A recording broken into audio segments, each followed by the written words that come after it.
Chers amis, ce soir nous célébrons Shavuot, fête des semaines. La fête juive Shavuot a une double signification, agricole et spirituelle. Sur le plan agricole, elle marque la première récolte de blé. Et sur le plan spirituel, elle commémore la révélation de la Torah au peuple d'Israël au mont Sinaï.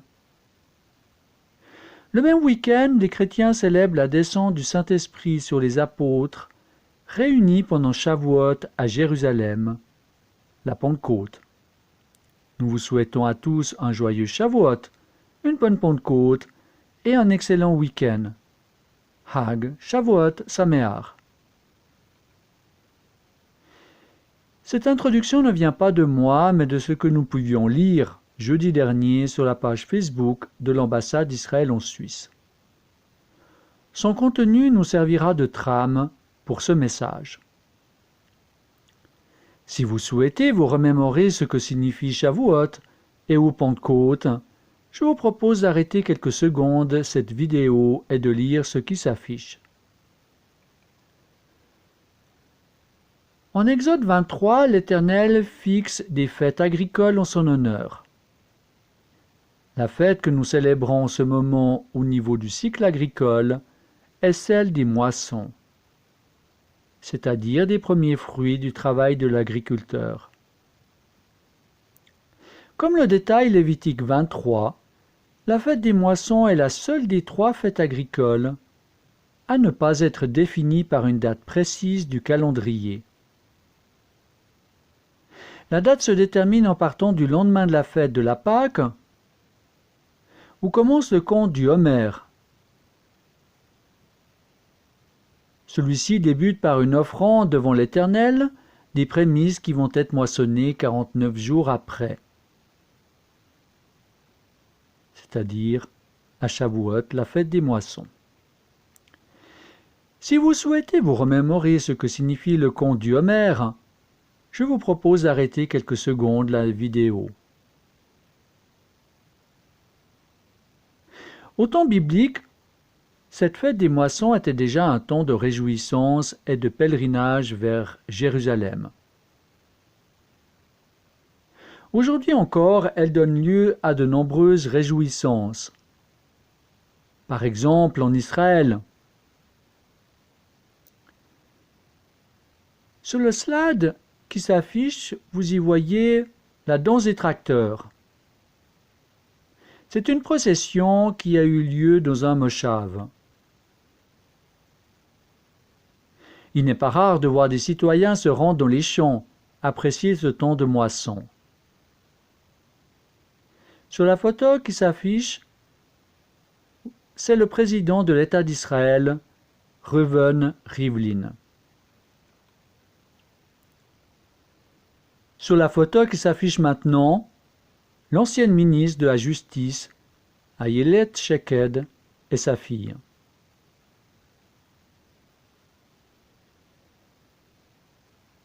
Les fêtes de l'Éternel cumulent généralement l'aspect agricole à l'aspect spirituel. Le sens de cette fête des moissons est ainsi double. La fécondité de la terre et l'obéissance de l'homme. Ces 2 perspectives sont liées dans la pensée juive, car la terre est féconde à condition que l'homme y vive et y travaille selon la justice, c'est-à-dire dans l'esprit des directives qui ont été données au mont Sinaï. En effet, selon la tradition, la fête des semaines, Shavuot, est le jour commémoratif où Dieu donne à Moïse les 2 tables du témoignage écrites par ses doigts de feu, comme il est cité en Deutéronome 9, 10. Et fait don de la Torah, mot hébreu désignant les 5 premiers livres de la Bible. À ce moment-là, le peuple d'Israël accueille les directives que Dieu lui transmet par l'intermédiaire de Moïse. Comme un seul homme, les enfants d'Israël se sont engagés par une phrase que l'on pourrait traduire ainsi : « Tout ce que Dieu a dit, nous le ferons, puis nous le comprendrons. Comme je vous le partageais aussi la semaine dernière, la fête des semaines est ainsi le point d'arrivée de 49 jours de raffinement et de maturité spirituelle. Dans le judaïsme, la nuit du 49e jour est une nuit consacrée à des lectures bibliques, à l'étude et à des chants. Durant cette fête, une audition solennelle des 10 paroles, décalogue, plus communément appelé les 10 commandements, se fait.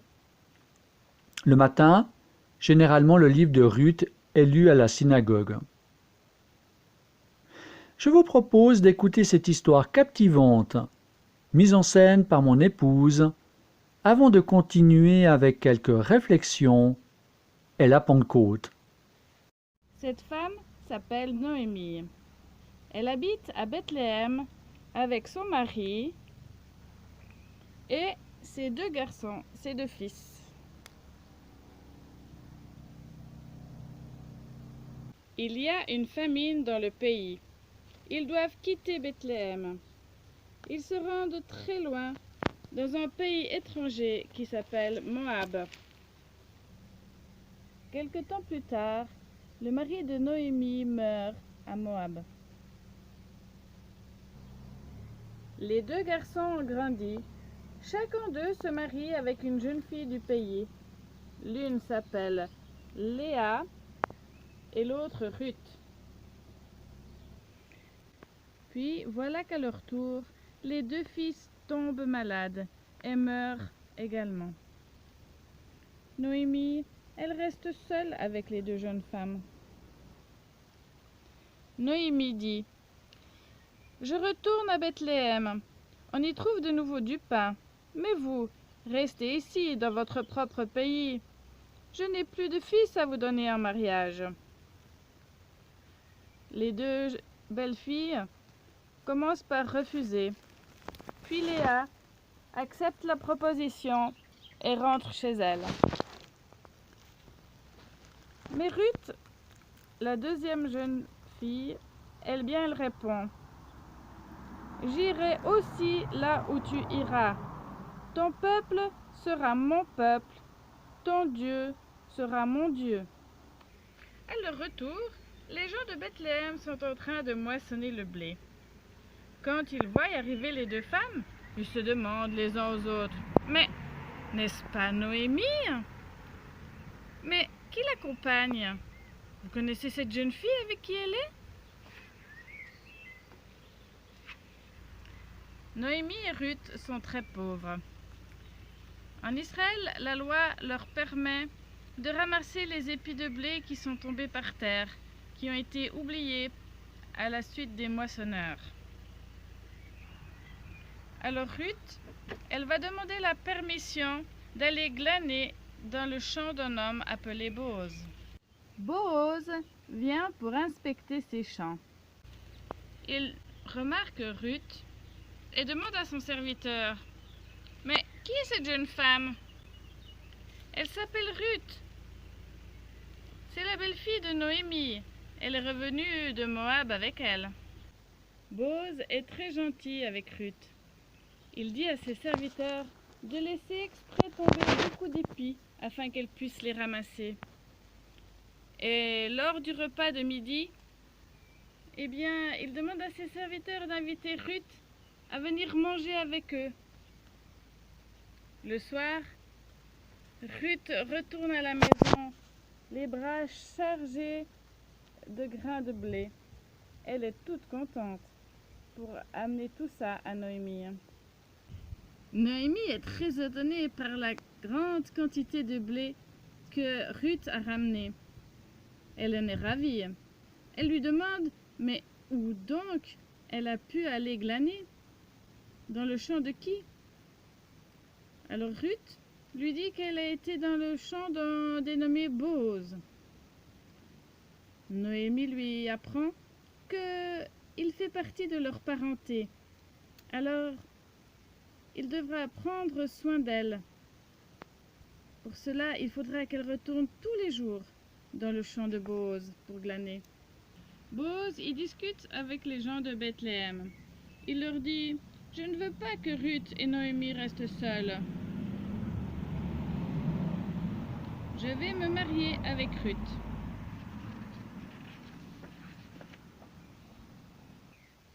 Plus tard, Bose et Ruth se marient et ils ont un petit garçon qu'ils prénomment Obed. Les femmes disent « Dieu est bon, il y a de nouveau un fils dans la maison de Noémie. » Et Obed deviendra le grand-père du grand roi David. Comme vous avez pu l'entendre et le voir, l'histoire de Ruth se déroule principalement pendant les moissons. Mais plus particulièrement, Ruth est cette femme étrangère de Moab qui s'est liée au peuple d'Israël avec détermination en proclamant « Ton peuple sera mon peuple, ton Dieu, mon Dieu ».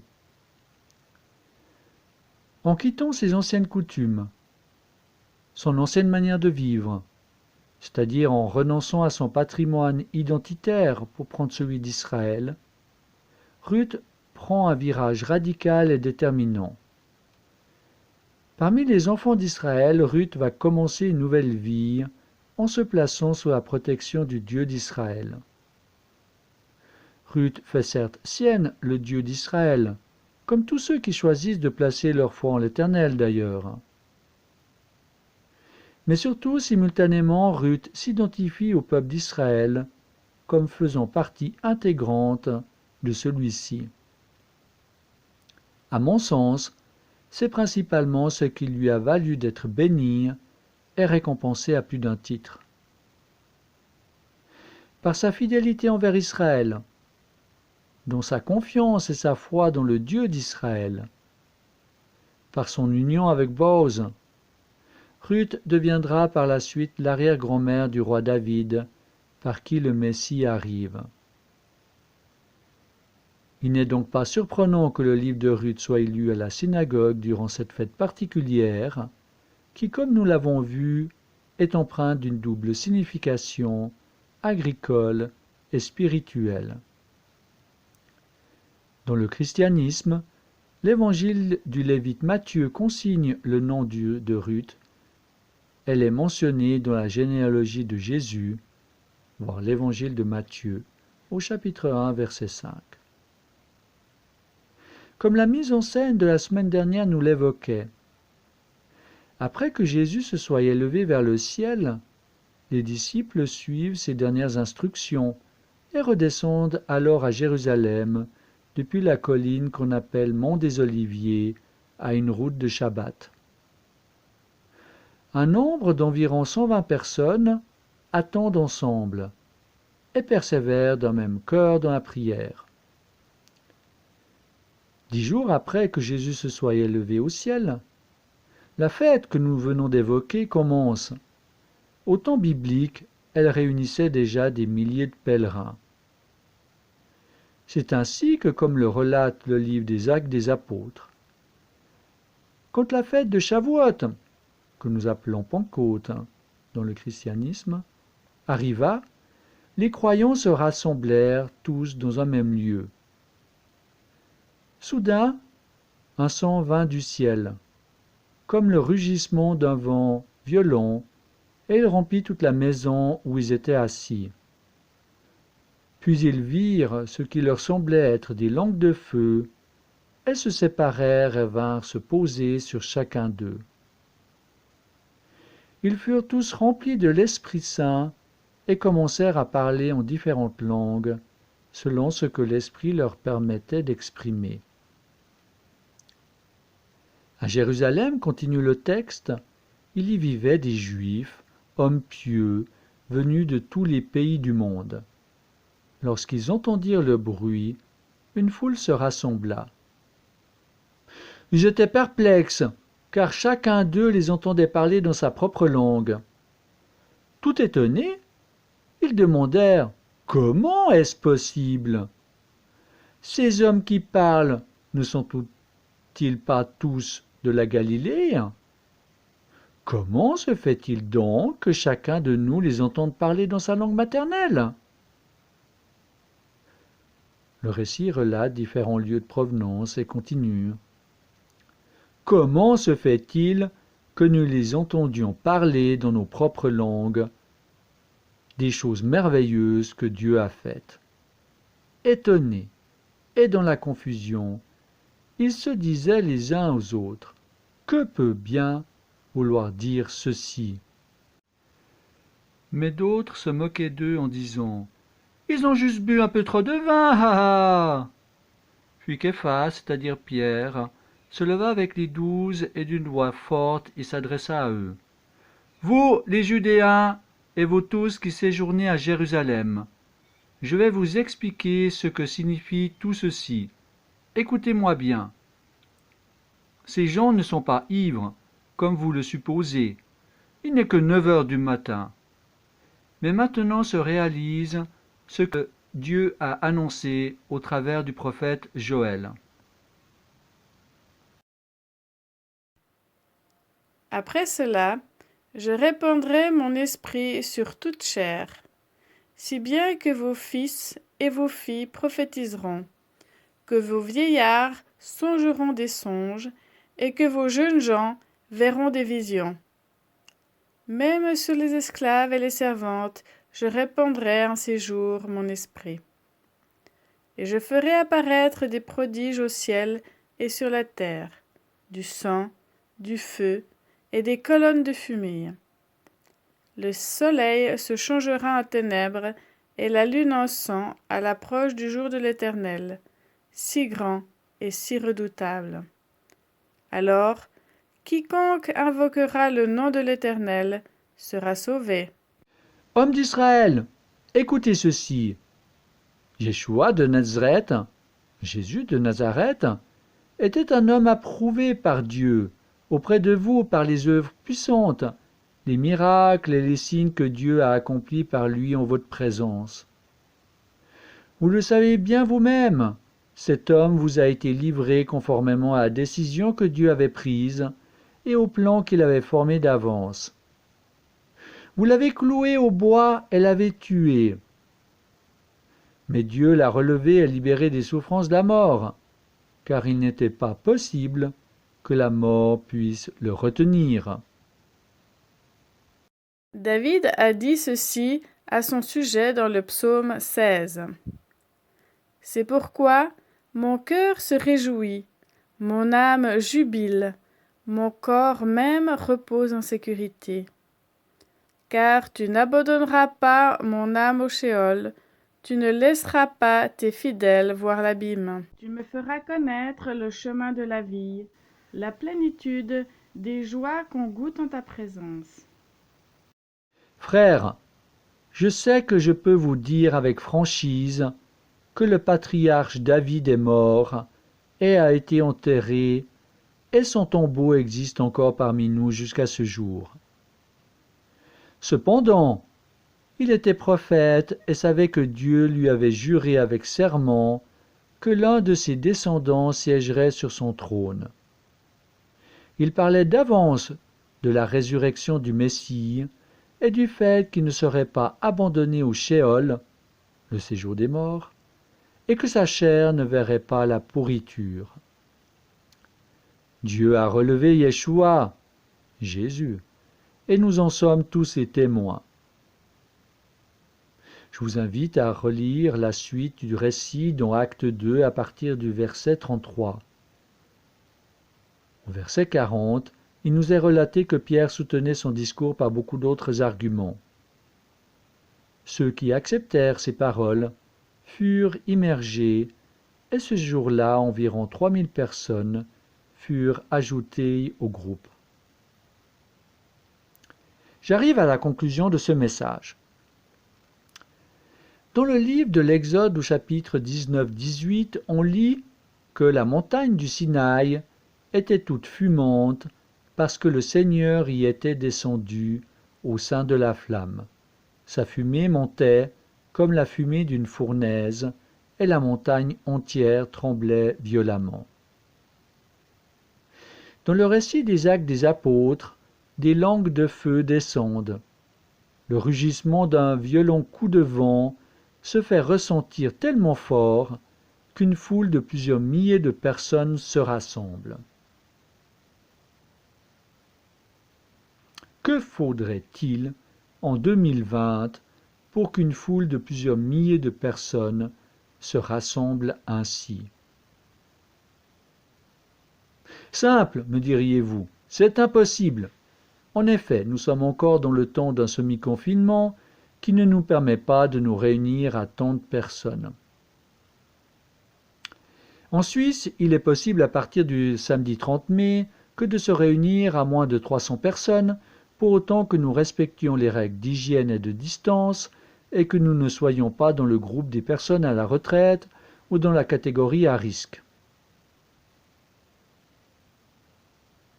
Aussi, je vous invite depuis chez vous à une balade, à la découverte pour les uns, à la redécouverte pour les autres du personnage de Jésus.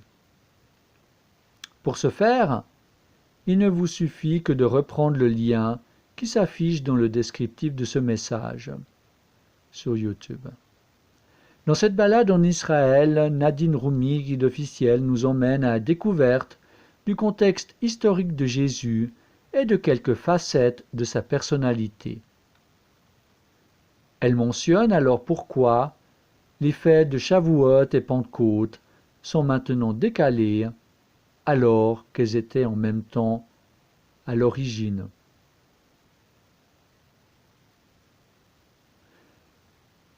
En guise de bonus, vous y trouverez aussi 2 chants que vous pourrez trouver également sur ce lien YouTube. Il s'agit du chant Tous unis, le clip officiel Vivre pour celui qu'on aime, et un autre chant Tous unis en esprit, et le monde saura que nous sommes chrétiens par l'amour dont nos actes sont empreints.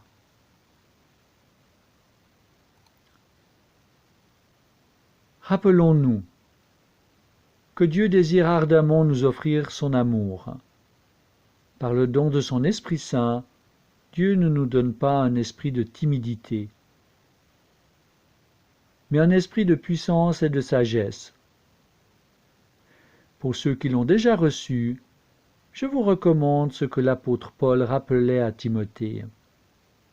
Maintiens en vie le don que Dieu t'a accordé. Dans une autre version, il est parlé de ravive la flamme du don de Dieu. Je vous souhaite une bonne journée et vous dis à tout bientôt. Un bien cordial Shalom.